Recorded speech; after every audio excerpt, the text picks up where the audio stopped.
Hello everyone, I hope you all are doing good और I wish you all the best कि आपकी stock market की journey जो है वो अच्छी रहे, चाहे वो ट्रेडिंग हो या इन्वेस्टमेंट के ज़रिए हो, एंड आप अच्छे पैसे कमाएं। And all the best to all of you for this. और चलिए, अभी यहाँ पर आईपीओ आने वाला है क्रिएटिव ग्राफिक्स सॉल्यूशंस लिमिटेड का, इंडिया लिमिटेड का। तो चलिए आईपीओ डिटेल्स देखते हैं। आईपीओ डेट जो है वो 28 मार्च 2024 से लेकर 4 अप्रैल 2024 तक है। फेस वैल्यू 10 रुपये पर शेयर है। प्राइस बैंड जो है वो 80 रुपये से लेकर 85 रुपये पर शेयर है। मतलब ये एक बुक बिल्ड इश्यू आईपीओ है जिसका लॉट साइज़ 1600 शेयर्स का है और टोटल इशू साइज़ जो है वो 64 लाख शेयर्स है। मतलब 54 करोड़ 40 लाख रुपए कंपनी जुटाने वाली है इस टोटल इशू साइज से। और गाइस सारे के सारे जो है वो फ्रेश इश्यूज़ है, एक भी ओएफएस के ये मतलब ऑफ़र फॉर सेल के ज़रिए शेयर नहीं आने वाला है। आप देख सकते हो 64 लाख शेयर्स, 54 करोड़ 40 लाख रुपए कंपनी जुटाएगी। सारा का सारा फ्रेश इश्यूज़ है और इसका बेसिस ऑफ अलॉटमेंट जो है वो 5 अप्रैल 2024 है। Initiation of refunds 8 April 2024। Credit of shares to demat की जो डेट है वो भी 8 अप्रैल 2024 है। लिस्टिंग डेट जो है वो 9 अप्रैल 2024 है। Cut off time for UPI mandate confirmation शाम को 5 बजे 4 अप्रैल 2024 है। अब इश्यू टाइप जो मैंने आपको बता दिया है, बुक बिल्ट इश्यू आईपीओ है। लिस्टिंग जो है वो एनएसई एसएमई पे होने वाला है। मतलब ये एक स्मॉल एंड मीडियम एंटरप्राइजेस का आईपीओ है, मेन बोर्ड आईपीओ नहीं है guys. So in any case अगर आपको आइडिया नहीं है कि मेन बोर्ड आईपीओ और एसएमई आईपीओ में क्या फ़र्क होता है, तो मैंने डिस्क्रिप्शन में एक वीडियो की लिंक दी है, व्हाट इज़ एसएमई आईपीओ। अगर आप चाहो तो जाकर देख सकते हो। ब्रीफ इन्फॉर्मेशन है, मेन बोर्ड आईपीओ और एसएमई आईपीओ में फ़र्क क्या होता है, फ़ायदा नुकसान क्या है, तो अगर आप चाहो तो देख सकते हो। Share holding pre issue 1 crore 78 lakh 86 हज़ार। Share holding post issue 2 crore 42 lakh 86 हज़ार है। और मार्केट मेकर पोर्शन 3 लाख 20 हज़ार शेयर्स एस कॉरपोरेट सिक्योरिटीज़ के नाम पर है, जो कि ये पर्टिकुलर आईपीओ के लिए मार्केट मेकर पोर्शन बने हुए हैं। सो गाइज, आप रिटेल कैटेगरी में हो तो मिनिमम हो या मैक्सिमम एक ही लॉट के लिए अप्लाई करना है। 1600 शेयर्स आ जाएंगे, 1,36,000 रुपये आपको देने हैं। एचएनआई में मिनिमम 2 लॉट के लिए अप्लाई करना है, 3200 शेयर्स आएंगे, 2,72,000 रुपये आपको देने हैं गाइज़। और गाइज़ यहाँ पर एंकर इन्वेस्टर्स इन्वॉल्व है ये पर्टिकुलर आईपीओ के लिए। तो चलिए उसकी डिटेल्स देखते हैं। बीट डेट जो है वो 27 मार्च 2024 है, मतलब कि आज। शेयर्स ऑफर्ड जो है वो 18,24,000। एंकर पोर्शन जो है वो 15 करोड़ 50 लाख रुपए है। एंकर लॉक इन पीरियड तो lock in end date for 50% shares 30 days 5 मई 2024 है। Anchor lock in period end date for remaining shares 90 days 4 July 2024 है। सो बेसिकली एंकर इन्वेस्टर्स बड़ा माल खरीदते हैं, तो कुछ कंपनी के साथ जो टर्म्स एंड कंडीशंस ऐसी होती है कि माल आने के बाद, मतलब शेयर की लिस्टिंग के बाद 30 दिन तक एंकर इन्वेस्टर एक भी शेयर नहीं बेच सकते। 30 दिन के बाद अगर बेचना चाहे तो अपना 50% का हिस्सा बेच सकते हैं और बचा हुआ 50% जो है वो 90 दिन के बाद ही बेच सकते हैं। कुछ इस तरह का फॉर्मेट होता है, डील एक तरह की समझ सकते हो आप। तो उसकी डेट दी गई है। कई बार ऐसा भी होता है कि एंकर इन्वेस्टर्स जो होते हैं वो 30 दिन में अगर उनको मुनाफा हो रहा है तो बेच भी देते हैं। तो उस टाइम पे कई बार आपने देखा होगा एसएमई आईपीओ में कि 30 दिन ख़त्म होने के बाद ना स्टॉक थोड़ा सा, मतलब जैसे लोअर सर्किट लग जाती है या काफ़ी क्रैश हो जाता है। तो ऐसी चीज़ें होती है क्योंकि ये बड़ा माल बेचते हैं।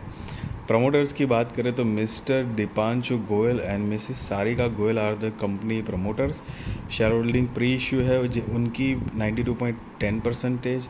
शेयर होल्डिंग पोस्ट इशू जो है वो 67.83% है। मतलब आफ्टर आईपीओ इनकी होल्डिंग जो है वो 67.83% हो जाएगी। गाइस, मैं यहाँ पर बताना चाहूँगा कि एक बात आपको थोड़ा नोट करना चाहिए, हालांकि मैं अपना पॉइंट ऑफ व्यू शेयर कर रहा हूँ आपके साथ, कि कभी भी जैसे इसके अंदर एंकर इन्वेस्टर्स इन्वॉल्व है, जो मतलब मैंने कल वीडियो बनाया था वो एसएमई आईपीओ में भी एंकर इन्वेस्टर्स थे। तो बेसिकली एक बड़ा माल खरीदते हैं तो पॉजिटिव ज़रूर कहलाता है। ग्रे मार्केट प्रीमियम बढ़ने के चांसेस होते हैं, ज़रूरी नहीं है। बट द थिंग इज़ कि आई मीन कभी भी मतलब आप आईपीओ हो या स्टॉक हो, आपको बड़ा इन्वेस्टर है या बड़ा इंस्टीट्यूशन है उसको देख के कभी पैसे ऐसे इन्वेस्ट नहीं करना चाहिए, क्योंकि उनकी जो रणनीति है, स्ट्रेटेजी कह लो या रिसर्च कह लो या फिर लॉस खाने की उनकी कैपेसिटी जो है वो बहुत अलग तरीके से, मतलब अलग तरीके से इन द सेंस बहुत फ़र्क होता है। तो काफ़ी फ़र्क होता है, तो थोड़ा सा कॉशियस रहना चाहिए हमको। तो ये एक बात ज़रूर है, तो थोड़ा ध्यान रख के करिए गाइस। तो चलिए अब कंपनी की जो बिज़नेस के बारे में एक ब्रीफ आइडिया ले लेते हैं। तो 2014 से इनकॉर्पोरेटेड है, फाउंडेड है ये कंपनी।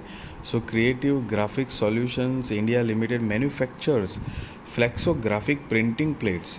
और ये कंपनी जो है वो पहले मतलब in past Tanushi industries private limited के नाम से जानी जाती थी। The company manufactures digital flexo plates, conventional flexo printing plates, letterpress plates, metal back plates, and coating plates. The company also has two wholly owned subsidiaries, Creative Graphics Pre-Media Private Limited and Bahrain India Private Limited.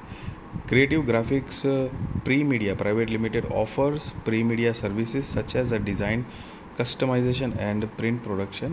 Its client include ITC, Tata Consumers, Mars मतलब MARS, Kevin Care, Haldiram, Dabur India, KRBL, Himalaya, Hamdard laboratories etcetera. तो ये सारे इनके clients हैं। Client काफ़ी बड़े हैं, जिसमें मेजरली जो सब जानते होंगे कि डाबर इंडिया हो गया, टाटा कंज्यूमर, ITC, ये बड़ी बड़ी कंपनीज़ है।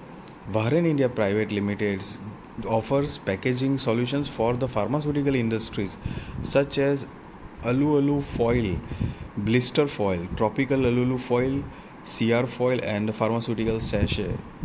Creative Graphic Solution India has 7 manufacturing facilities in Noida, Uttar Pradesh, Vasai, Mumbai, Chennai, मापडी हिमाचल प्रदेश, हैदराबाद, अहमदाबाद एंड पुणे। तो ये सारी जगह पर इनकी मैन्युफैक्चरिंग फैसिलिटी है। और कंपनी जो है वो ऑल ओवर इंडिया में कस्टमर बेस रखती है। और बाहर की कंट्री में देखा जाए तो अफ्रीका, थाईलैंड, कतर, कुवैत और नेपाल में भी मतलब कंपनी का मतलब एक होता है ना, फैला हुआ है बिज़नेस। और कंपनी के पास मार्च 2024 तक 400 एम्प्लॉयज़ है। अब कंपनी बेसिकली कमाती क्या है तो वो देखते हैं। तो कि यहाँ पर 31 मार्च 2021, 22, 23 और 30 सितंबर 2023 के फाइनेंशियल्स दी है गाइस। ये सारे फिगर जो है वो इन लैक्स में है, मैं आपको करोड़ में कन्वर्ट करके बताने वाला हूँ। और रिसेंट वाले जो है, लेटेस्ट वाले 30 सितंबर 2023 मतलब हाफ ईयर के, वो हम नहीं देखेंगे, हम ईयर ऑन ईयर बेसिस के कंपेयर करेंगे। सो असेट देखते हैं। मार्च 2021 में 34 करोड़ 71 लाख रुपए के आसपास थी, जो 31 मार्च 2023 में बढ़कर 66 करोड़ रुपए के आसपास हुई है। रेवेन्यू 48 करोड़ 4 लाख रुपए से बढ़कर 91 करोड़ 78 लाख रुपए के आसपास हुई है। Profit after tax 2 crore 27 lakh रुपए से बढ़कर 8 करोड़ 64 लाख रुपए के आसपास हुआ है। नेटवर्थ जो है वो 5 करोड़ 43 लाख रुपए से बढ़कर 18 करोड़ 72 लाख रुपए के आसपास हुआ है। Reserves and surplus 4 crore 68 lakh रुपए से बढ़कर 17 करोड़ 97 लाख रुपए के आसपास हुआ है। और टोटल बोरोइंग्स की बात करें तो 8 करोड़ 94 लाख रुपए से बढ़कर वो भी 22 करोड़ 90 लाख रुपए के आसपास हुई है। और रिसेंटली वाले में देखेंगे सितंबर 2023 के अकॉर्डिंग और ज़्यादा बढ़ चुकी है, मतलब डबल ही हो गई है। 44 करोड़ 99 लाख रुपए हुई है। हालांकि ईयर ऑन ईयर बेसिस पे काउंट करेंगे, क्योंकि short term borrowing, long term borrowing दोनों आता है, यहाँ पर बाइफर्केशन नहीं दिखाया गया है। तो एंड ऑफ द ईयर क्या रहती है वो थोड़ी ज़्यादा मायने रखती है, बट जो भी है मतलब कुछ ज़्यादा ही बढ़ गई है। और आप यहाँ पर नीचे अमाउंट इन लैक्स देख सकते हो गाइस। हालांकि कंपनी का बिजनेस ग्रोथ जो है वो एक डिसेंट तरीके से बढ़ रहा है। और कंपनी की मार्केट कैपिटलाइजेशन है वो एक डिसेंट है, 206 करोड़ रुपए के आसपास का है। आपको लगता होगा कि ये इतनी छोटी कंपनी और डिसेंट कैसे बोल रहे हैं, तो कि बात यह है कि बेसिकली SME कंपनीज जितनी भी होती है तो वो मार्केट कैपिटलाइजेशन के लिए छोटी ही होती है। तो इसीलिए उनके लिए अलग से ये एक्सचेंज ने रूल नियम निकाला हुआ है कि भाई आप SME IPO के हिसाब से अपनी लिस्टिंग करिए शेयर की, और फंडिंग मतलब फंड रेज करिए, तो ऑन एन एवरेज आप 70 to 80% आप SME कंपनीज देखेंगे तो मार्केट कैपिटलाइजेशन जो है वो कभी 20 करोड़, 25 करोड़, 50, 100, मतलब 70 to 80% जो है वो 150 करोड़ के अंदर निपट जाती है।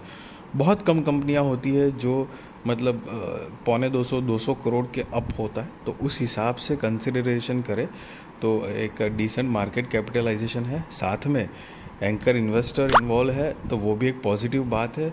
साथ में कंपनी की वैसे फाइनेंशियल्स जो हमने देखे वो भी डिसेंट ग्रो है, बोरोइंग्स बढ़ी हुई है, लेकिन बेसिकली अब वो कैसे उसका मतलब यूज़ करते हैं बिजनेस ग्रोथ में वो मेन डिपेंड करता है ईयर ऑन ईयर बेसिस पे। बिकॉज बोरोइंग्स तो सॉरी गाइस, बोरोइंग्स तो बहुत सारी कंपनीज लेती है मार्केट में, समझ रहे हो, बट वो धंधा कैसे कर पा रही है, ग्रोथ कैसे कर पा रहे हैं, वो मैटर करता है। ROE 28.38%, ROCE 24.99%, debt to equity 1.76, RONW 28.38%, PBB 0.5 और पैट मार्जिन जो है वो 15.06 है। EPS देखेंगे तो pre IPO 4.83, post IPO 5.96, PEX 17.59, post IPO 14.25 है गाइस। और ये जो आप नोट देख रहे हो नीचे वो बेसिकली उन्होंने EPS कैसे कैलकुलेट किया है उसके बारे में बताया है, तो आप चाहो तो पॉज करके गाइस पढ़ सकते हो।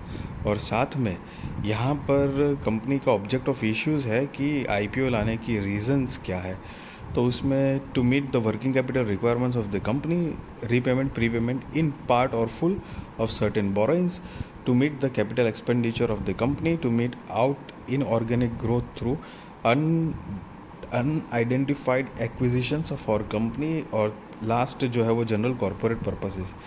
तो ये कुछ मेजर रीजंस दिए हैं IPO लाने के लिए।